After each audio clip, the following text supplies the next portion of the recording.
This will be a day long remembered. We have seen the entire media establishment combine, foreign governments, the communist Chinese mass murderers, the Pope, the Mexican government, the Saudi Arabian crazies, everybody come out and say you cannot have Donald Trump. They have misrepresented everything he said, twisted it. They have financed all sorts of internal and foreign groups, people running around with Mexican flags, knocking people's teeth out, blood everywhere, foaming at the mouth, people threatening to riot if we have the gall to actually nominate him. The Republicans coming out and saying, we don't have elections. George Will coming out and saying, come on, we don't go with the people's will. We have a sovereignty of the party. He actually says the sovereignty. Next, I guess, the party members will wear crowns or something. This is epic what's happening. And Roger Stone joins us to the bottom of the hour, stonezone.com. The mainstream media now really hates him and, basically says he's the secret campaign head. No, he's one of the advisors, one of the friends of Trump, but Trump is his own advisor. Epic history happening now. So my questions are, what happened behind the scenes?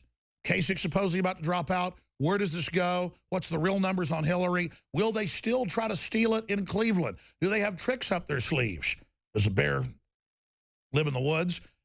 And what will happen in the general election? Well, Trump's going to go after and call for her indictment. He's going to take the gloves off. So the question is, will they try to assassinate him? Will they try to co-opt him? Will they try to steal the election? Will they start a war, implode the dollar? I mean, the elite are scared. But now you got the Chinese government saying, okay, let's try to reconcile. Cameron says, okay, let's be nice to Trump. I'm going to apologize.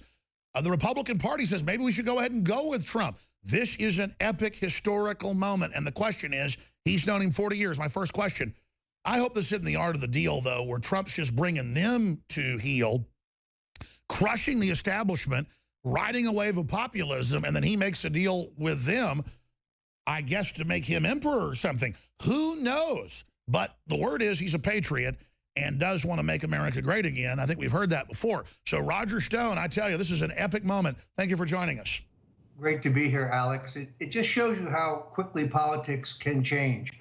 My original plan, as you know, was to come on this show and reveal Ted Cruz's plan to steal the Republican convention. I actually have a draft of the rules change that they were circulating. I had a list of billionaires they were soliciting for a bribe fund. And I was prepared to lay this out for the American people right here on Infowars.com. Overnight, things have changed. Donald Trump is the presumptive nominee of the Republican Party.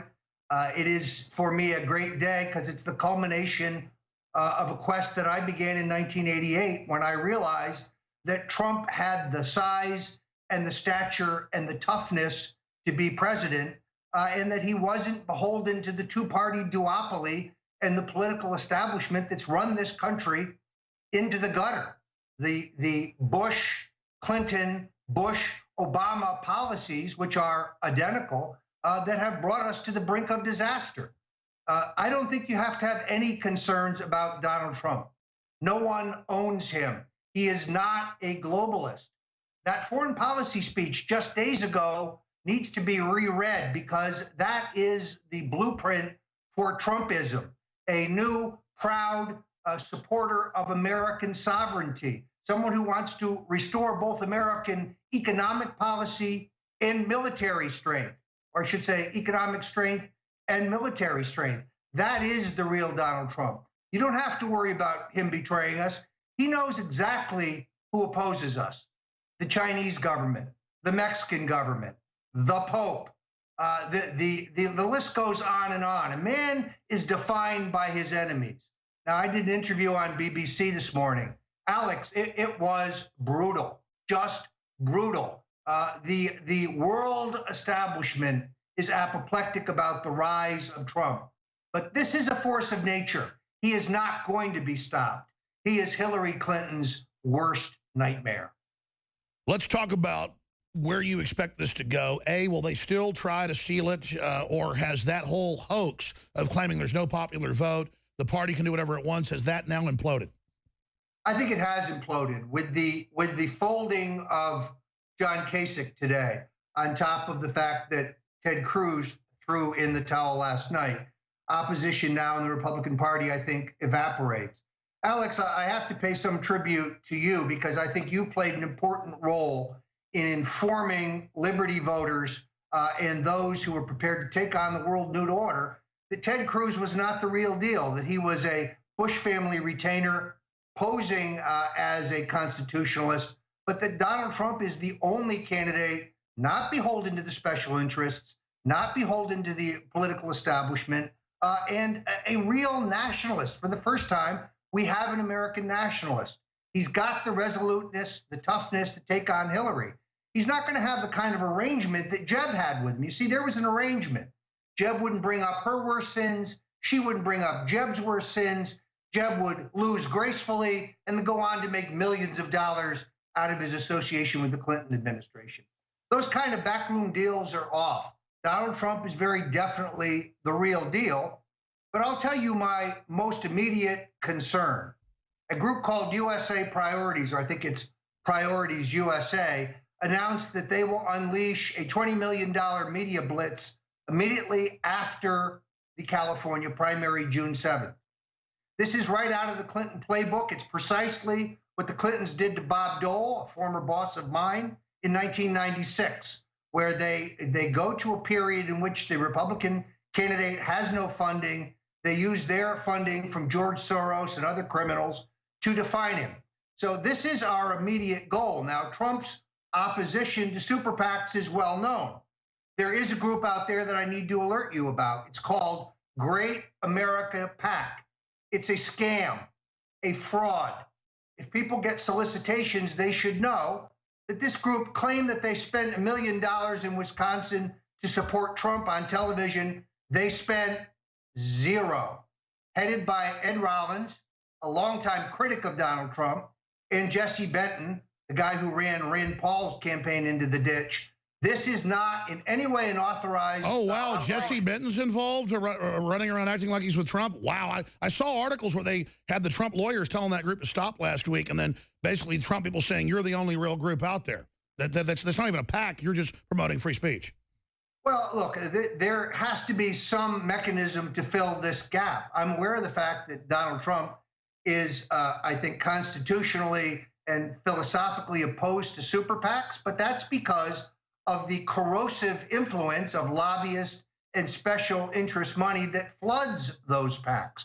On the other hand, Trump cannot be naked in this period while the Clintons move quickly to try to define him. Well, I've got to stop you. Let's just go back and look. And this isn't bragging about Roger Stone. We're going to skip this break because we have limited time with him. Wish you could stay longer, sir. This is so important what we're talking about here. But people understand, you foresaw when you first came on 10 months ago, they'd try to steal it with Richard Reeves. You came to visit me here in Austin, so gracious, to come here and warn me. You laid it all out. Your organization, my audience, and others at the core, but let's really give you credit, but the audience deserves most of it, took action, got involved. The media said, stop claiming we'll steal it. You're conspiracy theorists. Stop claiming we won't honor the voters. Then they went from saying that to going, yeah, we're going to steal it. We're allowed to. They tried to sell that. We forced them to sell it early. It blew up in their face because you were exposing it early. They were forced to try to sell it. It blew up, I think brought down Cruz, Kasich, and the Republican establishment and accelerated, catapulting him as the true populist. And my reporters, again, I don't know why we're in the zeitgeist, all over the country caught the Mexican flags, the beating people up, the George Soros-funded people. That has accelerated Trump. I just hope the Trump campaign knows, because I'm proud of my crew. It's not me. My crew, I'm telling you, is good for 2 or 3 points he's got nationally. InfoWars is devastating the Trumpian opposition. Well, in fact, Donald Trump himself told me that he has seen so many of your supporters and listeners at his rallies. He loves the Hillary for Prison T-shirts, and he knows exactly where they came from. So, Alex, I'm certain that he is grateful for your support and the support of other patriots who have stepped forward here to try to clear the mainstream media myths about Donald. I was about to say, just to interrupt again, it's not about even credit. I want listeners and viewers to know you're having an effect. Stone's having an effect. I am, our crew. This is history. We're in an epic fight, and we are beating the living you-know-what out of the enemy. I'm sorry, Roger. You got the floor. Tell us what's coming next, how we defeat Clintons, how we keep this guy alive, and what we do in Cleveland. Well, look, we all know what Hillary Clinton's greatest single vulnerability is. She claims to be an advocate for women. In fact, her husband is a serial sexual predator. whenever you try to say that on CNN, they literally unplug your microphone. They did it to my friend Steve Malzberg. They did it to my friend Kurt Schlichter. They've done it to me. Don Lemon is delusional. He's in denial about the facts. So I have no doubt that the women themselves, brave women, Juanita Broderick, Kathleen Willey, Paula Jones, and Sally Miller, and others will come forward and tell in detail of their abuse at the hands of Bill Clinton and their abuse at the hands of Hillary. So we can get rid of the myth of Hillary as women's advocate. This won't be a Republican establishment where they wear gloves and it's already predetermined like a Don King boxing match. This is going to be Donald Trump savaging that witch. He has no choice. Look, we both remember when John McCain traveled up and down the country talking about what a great U.S. Senator and a great American Barack Obama was. That is not the way to win this fight. And Donald Trump is above all a scrapper. He's a fighter. He's a brawler. He knows how tough this will be. He knows that organizationally we're behind the 8 ball, but we're in catch-up mode. This is going to be the most exciting political contest in my lifetime. I haven't been this excited since Ronald Reagan defeated the Republican establishment, went on to become president. It's sad that his administration was co-opted by George Herbert Walker Bush, who essentially ended Reaganism with his tax increases and his international trade deals. If you noticed last night in his remarks, he focused right on NAFTA and the way it has sucked the jobs out of America.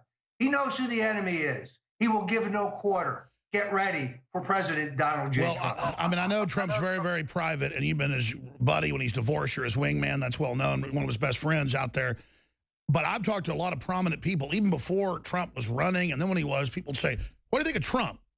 And I'd say, well, yeah, I mean, I know he's a good guy overall in some things, and he kind of just a businessman. And they'd say, no, no, he knows about what's going on. He's a patriot. And later I found out for 30 years he gave money to try to stop NAFTA and GATT and other globalist operations. This has been a big critic of it. But now I've talked to other prominent people like Dr. Corsi that's known him 40 years in business and others, and they say, no, no, no. Trump knows everything we know and more. He's basically a sleeper cell for patriots.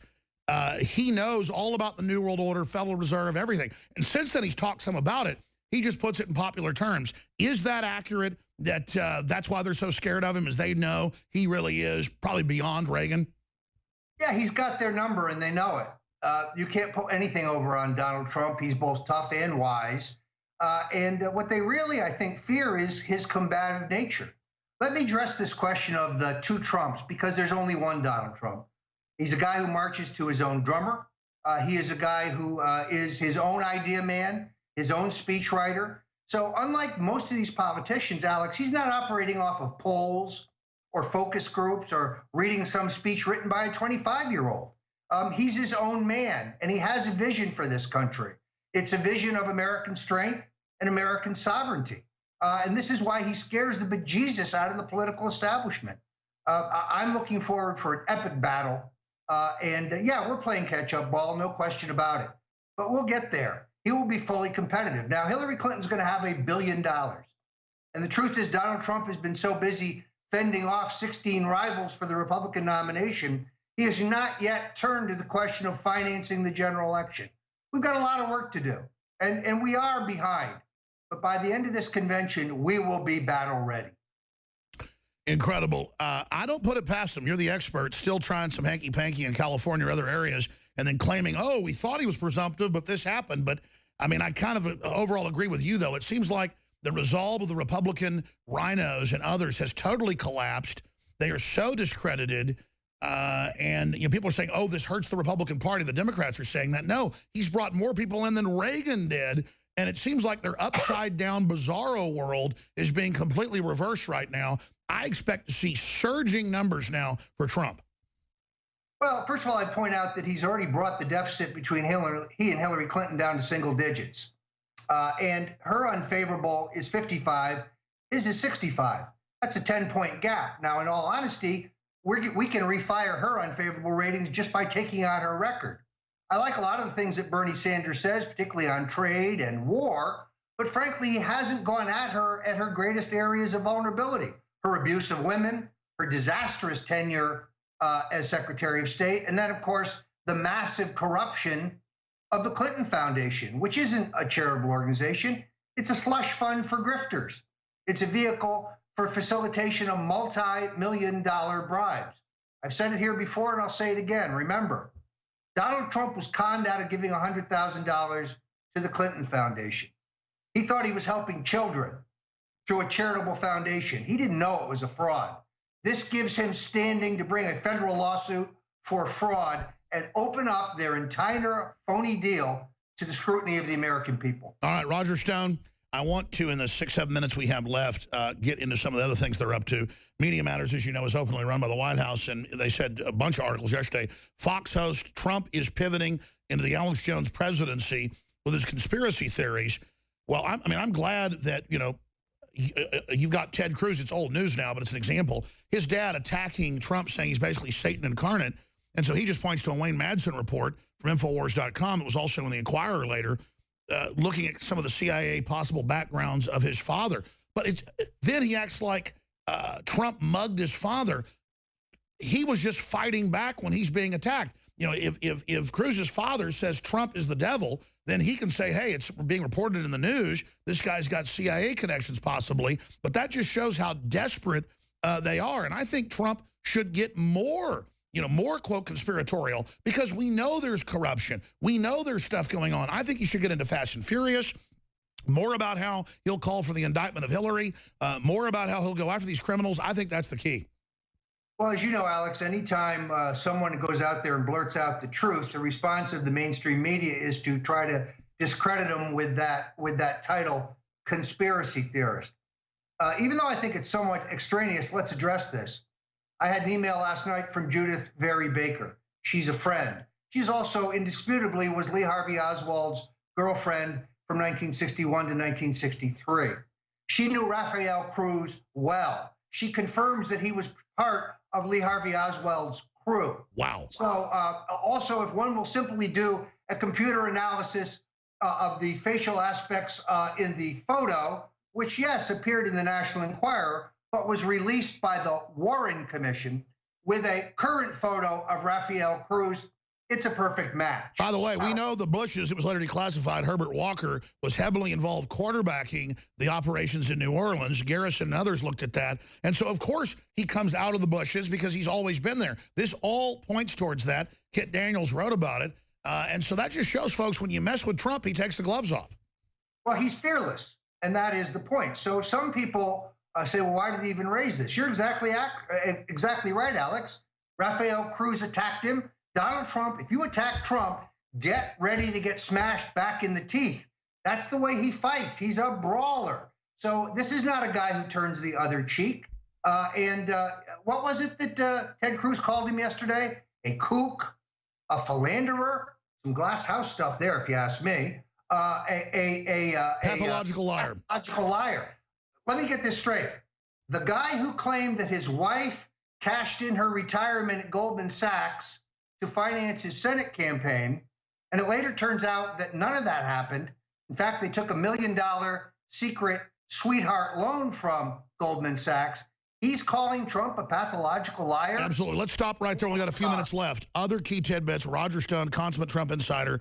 What do we do to help Trump, to help the American people? What's the next shoe to drop? What are you worried about? I mean, first off, what would you call last night? How epic a victory is that? It seems like a total collapse of the establishment. Now they're going to activate the Ford Foundation, Soros, Black Lives Matter, foreign nationals say they're going to burn stuff down and riot. That sounds like a way to get Trump elected. These people are so delusional. Don't they get it? We have decided to finally fight back. The political correctness is over. The mind control is over. The sleeping giant is rising. Is that accurate?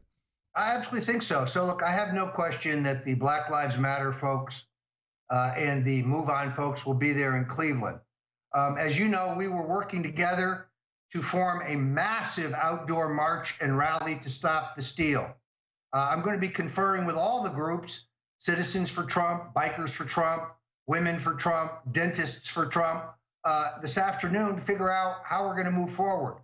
We're now thinking of changing that to a unity rally because I can tell you Donald Trump has been actively reaching out to some of his former opponents. They're very productive conversations coming together. I see a united Republican Party. There's a fringe out there, the never Trump people. I agree, but we should have it as a unity rally, but in reserve in case they try to steal again, and have it be a pro-America unity rally. Absolutely. That's very exciting. Yeah, on the other hand, if you've already made plans to come to Cleveland, don't cancel your plans. No, everybody's got to come. We'll see you there. We've got to be ready for any eventuality. Oh, look, this is history. I mean, we've got to be there to outnumber the Soros people 10-1. And the police are on the side of free speech, and they hate the commie groups, so we're going to be great. Everybody needs to be there. Well, unlike the Black Lives Matter and the other far-left demonstrators, we've applied for a permit with the city of Cleveland. We're cooperating with the Cleveland Police Department. They have helped map out our march route. They've helped us select our rally location. We stand with those men and women in law enforcement. As you know, Alex, the Black Lives Matter folks, the Move On folks, they don't apply for permits. They just show up. And let's be very clear about what their goal is. It is to provoke violence. It is to incite And violence. we stand against it, and we videotape it nationwide peacefully with our brave reporters and are exposing it, and it's incredible. Stop the steal. More and more is still important, but what's the best site for everything that's happening with Trump? Roger Stone. Well, I think you stay tuned right now to Stop the Steal. There'll be new information there, stopthesteal.org, to bring you up to date on what our plans are for Cleveland. But above all, we cannot be provoked or incited to violence because the mainstream media will then flip. Absolutely. Hold on one second.